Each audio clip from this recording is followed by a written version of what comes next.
nak share korang satu benda yang memudahkan kerja. Memudahkan kerja. Ni casing enjin. Kalau kau tahu. Okay. Kotor ni kalau sental dengan diesel pun susah nak hilang. Tapi ada satu barang baik. Okay. Tapi dia ada cara nak guna dia. Dia kena beli dua produk sekali. Kena beli dua sekali. Dia tak boleh beli satu. Dia kena beli dua. First, kita kena beli yang ni degreaser yang jenis merah lah. Yang ni acidic sikit. Yang ni cukup kuat untuk tanggalkan benda ni.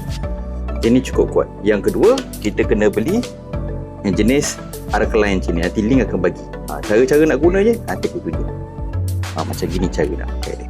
First, buka enjin lah macam biasa. Lepas tu, spray.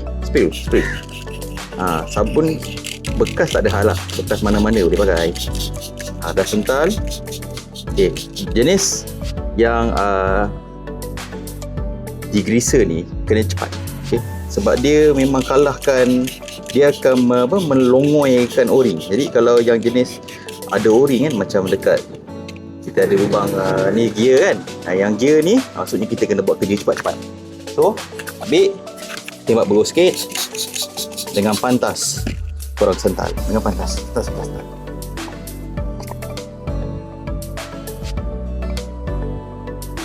Okay, lepas berus ni semua kena bilas. Buang yang degreaser tu dengan cepat. Kena buat kerja cepat. Kalau kau buat kerja lambat, itu yang kau punya ni kembang tu. Kena buat kerja cepat kan. Okey. Bincang.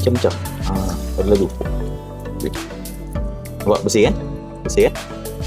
Okey. Jadi masih ada lagi, melekat lagi tau degreaser ni. Degreaser ni kuat gila. So kita pakai ni yang warna orange ni, warna kuning ni.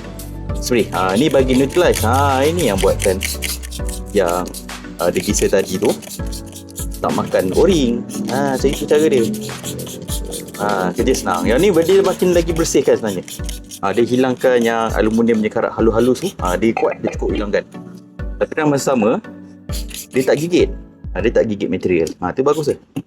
Okay. Yang ni soda base acid degreaser. Yang ni alkaline base degreaser. So yang ni tak ada soda, yang tu ada soda. So maksudnya kau kena pakai dua. Baru dah mantap. Macam ni kita kasih bersih. Bersih kan. Kalau korang biasa buat kerja pomen ni, kau tahu yang tadi sikit tu susah nak hilang. Okay. Macam ni dah bersih.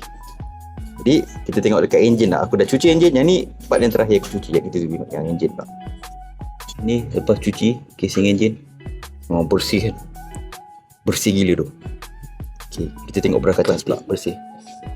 Tumpuk-tumpuk tu biasalah enjin lama. Tapi memang bersih. Jadi korang minat, dekat beg kuning tu dua-dua degreaser tu ada. Yang risau benda yang sama, botol je lain. Sebab tadi aku dah letak kat botol lain. Itu je.